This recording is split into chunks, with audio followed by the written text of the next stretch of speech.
naging virtual assistant ako noong 2023. Mag-work lang ako while answering kung paano ako naging virtual assistant.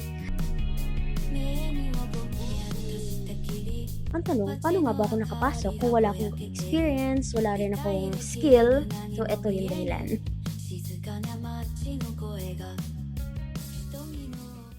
Hey guys! Welcome back to my channel. So, for this vlog, kung meron mga ibang nanonood nito, syempre hindi niyo pa ako kilala. So, I'm Abby and naging virtual assistant ako noong 2023. Wala akong kahit anong experience, wala akong kahit anong skill na related sa pagiging VA. Pero yeah, naging VA ako. So to give you a little background, before ako naging VA, teacher muna ako for 3 years. And ayun nga, nag-decide ako na mag-transition into this industry. Sabihin ko na ngayon pa lang na hindi siya madali, guys. Kasi sobrang dami nating kakompetensya dito. Karamihan sa kanila skilled, karamihan sa kanila may experience, and talagang magagaling sila. So, ang tanong, paano nga ba ako nakapasok kung wala akong experience, wala rin akong skill? So, eto yung dahilan. June 2023 pa lang, nag-start na ako mag-research, and yes, research is the key. So, I remember kung ano-ano mga pinapanood ko sa YouTube, kung ano-ano mga sinesearch ko sa Google, paano maging virtual assistant. So, here's one thing. Hindi ako nag-how. Hindi ako nagko-comment ng how, paano po yan, how to become a VA. Hindi ako nagko-comment ng mga ganyan sa content creator. But instead, kung may question ako, let's say for example, gusto ko maging VA, paano maging VA? Sinesearch ko agad yan sa YouTube. O sinesearch ko yan sa Google. So, nung time na yun, hindi pa ako familiar masyado sa ChatGPT. Pero, yeah, YouTube and Google talaga ang best friend ko nun. Kung aspiring VA ka din, iwasan mo na yung mga pag-comment mo ng how sa mga video ng mga content creators. But instead, i-search mo na yan agad. So, madali lang naman mag-type di ba? Isang click mo nga lang, makukuha mo na yung sagot. Pero, ang naging problem ko dati, sobrang daming free information sa internet. Sakit sa ulo. Hindi ko alam, ano bang mga isa-search ko dito? Ano ba yung tama? Ano ba yung bagay na niche or niche sa akin? Hindi ko alam. Parang sasabog yung utak ko kaisip, nakaka-overwhelm. Ang ginawa ko solusyon, nag-try akong mag-research ng mga courses about being a VA. Pero syempre, hindi ko na i-disclose yung mga company na yun kasi hindi naman nila ako affiliate or hindi ko naman sila promote. Pero yung isa sa company na yun, naging maganda experience ko sa kanya. Tuturuan kanya ng mga basic skills ng isang VA. And for me, helpful naman siya. Ngayon, required ba na mag-enroll sa course para maging VA? The answer is no. Kagaya nga nasabi ko kanina, napakadaming free information sa internet. Kaso nung time ko kasi, kaka-resign ko nga lang sa work, wala akong backup plan, wala akong emergency fund, na habang naghahanap ako ng work, meron akong pera na tabi. So wala ko lahat nun. Kailangan ko makahanap ng work right away.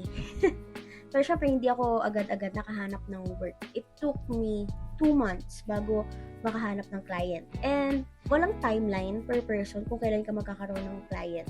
Pwedeng, kagaya ko, 2 months. Pwedeng 1 week lang. Pwedeng 6 months. Pwedeng years. Meron ako nababasa sa TikTok, ilang years na daw sila nagkahanap ng client, pero wala pa rin. So, wala talagang timeline kung kailan ka magkakaroon ng client. Bukod sa skills, bukod sa experience, ang pinakalabanan dito ay kung matatag ka ba, kung susuko ka ba agad, o hindi. So basically, nagkaroon ako ng idea kung ano ng mga skills yung pwede kong aralin. So hindi lang po ako nag-rely sa course na in-enrollan ko. Nag-research pa ako. Since alam ko na yung mga right keywords, okay, social media management pala pwede. Ano ba yung mga task ng social media manager? Ano ba yung mga tools nila? Ano ba yung general virtual assistant? Ano ba yung mga task nila? Ano pinagkaiba nila sa social media manager? So, basically, mas naging madali na sa akin yung pag-research kasi alam ko na yung right terms. And another thing, isa pa sa ginawa ko, gumawa ako ng portfolio. Ngayon, hirap na hirap ako dito dati kasi paano ako makakagawa ng portfolio? Wala nga akong experience. Anong ilalagay ko sa portfolio? If hindi mo alam kung ano ibig sabihin ng portfolio, para siyang sabihin nating folder na nandun lahat ng past works mo. So, yun yung titignan nila to check if okay yung work mo and kung gusto ka nila i-hire. And yun nga yung problem ko dati. Paano ko gagawa ng portfolio? Wala nga ako experience. So, dito na pumapasok yung diskarte ko. Actually, shinare ko na yung medyo detailed na kung paano gumawa ng portfolio with no experience sa TikTok ko. Hindi ko na siya i-share, syempre dito ng mas detailed. Please watch my video sa TikTok. Ilalagay ko sa description box. May mga na-receive akong comment dun sa video ko na yun na tinry nilang gawin yung mga tips ko na yun and nakakuha sila ng client.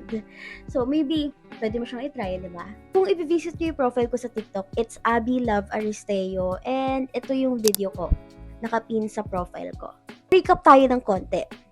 Research. Pwede kang mag-research sa Google, sa YouTube. Pero, if meron ka namang extra money and na-overwhelm ka rin, kagaya ko, pwede kang mag-check ng mga courses. Meron din namang free courses sa YouTube or Google. I-search mo lang. Pwede nyong i-check si Brian sa TikTok. Meron siyang mga free resources na pwede nyong aralin. Magkakaroon kayo ng idea kung paano gamitin yung mga tools ng VA. Yeah, it's free.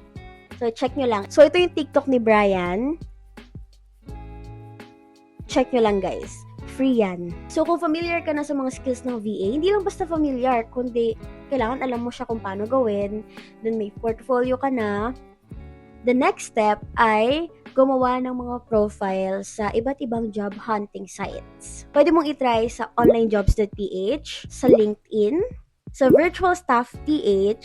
Actually, meron din akong video about this. Ilalagay ko na lang sa description box. And sa Upwork. So, personally, ang pinaka-ginagamit ko talaga before ay onlinejobs.ph at Virtual Staff PH. So, kapag meron ka na ng mga profiles na yan, it's time para mag-apply. So, to give you an idea or overview kung ano yung mga platforms na yan, dyan nagpo-post yung mga client ng job if hiring sila.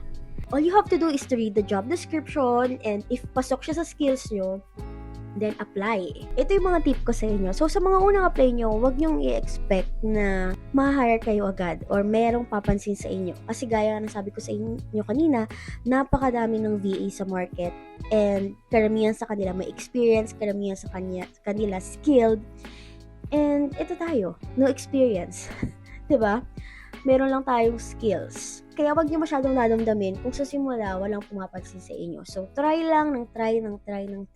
Kung kinakailangan na maraming beses kayo mag-apply sa isang araw, gawin nyo.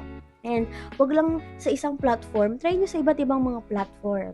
Tiyagaan lang talaga. So, sabi ko nga kanina, di ba, not just skill or experience, ang pinakalabanan dito kung susuko ka ba or hindi. Another, try nyo mag-apply ng gabi or madaling araw kung ang target nyong client ay nasa US. Siyempre kasi kung gabi, parang morning dun sa kanila, mas malaki yung chance na mabasa mo agad or makita mo agad yung job post. And if nag-apply ka, mas malaki yung chance na mabasa agad nila yun. Kasi same time ka nag-apply sa kanila. So, ayun lang. Yun lang yung mga basic tips ko kung ano-ano yung mga ginawa ko nun kung paano ako naging virtual assistant. So, it took me 2 months bago ako nakahanap ng client. And hindi naman agad malaki yung sahod ko. So, nag-start din ako sa maliit na rate and then unti-unti dinadagdagan ko yung rate ko. Depende sa skills na natututunan ko. Kung meron pa kayong mga question patungkol sa pagiging VA, let me know and sasagutin ko yan or pwedeng gawan ko rin ng video. Yun lang. Bye!